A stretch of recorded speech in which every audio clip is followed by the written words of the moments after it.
శత్రు దుర్భేద్యమైన కోట, ఎరికో కోట దేవుడు కూల్చేశాడు. విందామా? అది ఎలా? కేకలు వేయగా కూలిపోయింది ఎవరి ఎరికో కోట. దేవుని శక్తి ఎవరితో ఉందో ప్రపంచానికి తెలిసింది ఆనాడు.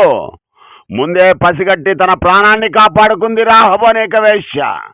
మరి నీవు ఈ ప్రపంచంలో ఉన్న వాటిని త్వజించి నిత్య రాజ్యమైన పరలోక రాజ్యాన్ని స్వాధీనపరుచుకుంటావా?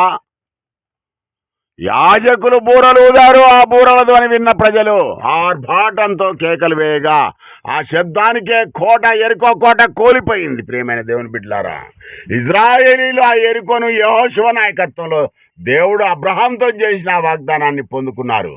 దేవుడే భవిష్యత్ జ్ఞాని. ఈ విషయాన్ని 430 సంవత్సరాల క్రితమే అబ్రహాంకు వాగ్దానం చేశాడు దేవుడు.